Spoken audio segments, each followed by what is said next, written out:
I often find myself having to work quite hard to see things through, as it were, the lens of God's eyes, because he definitely sees things differently from the way that we do.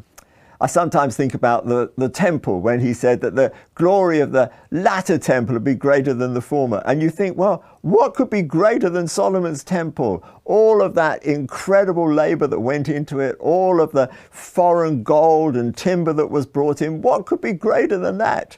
And then you look at the second temple as it's described with Haggai and Zechariah, and you realize that the second temple is actually being built by the ordinary people, going up into the mountains and getting wood. And there's something that God actually says that's greater. Now, I know ultimately he's talking about the church, because I know that the church is that ultimate temple of the Holy Spirit. But when we're looking at these things, we just get the sense that sometimes God doesn't see greater in the way that we see it. I know that he says, greater works than these will I do, because I go to my Father. But that doesn't mean that where he walked on water, we're going to run on water. He's looking for different things, and he has an understanding of greater that is different.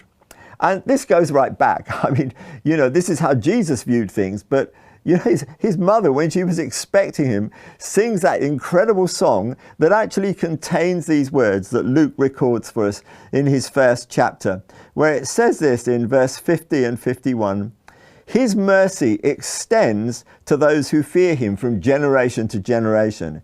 He has performed mighty deeds with his arm.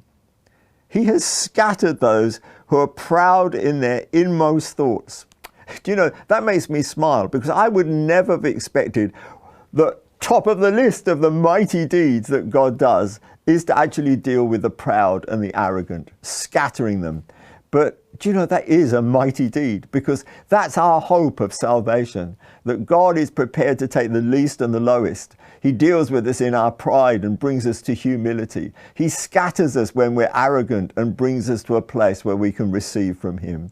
So when you think of God's mighty deeds, don't forget that among his mighty deeds are bringing down the mighty and putting us in a place of humility where we can respond to his love and his grace and respond to the gospel in faith and humility.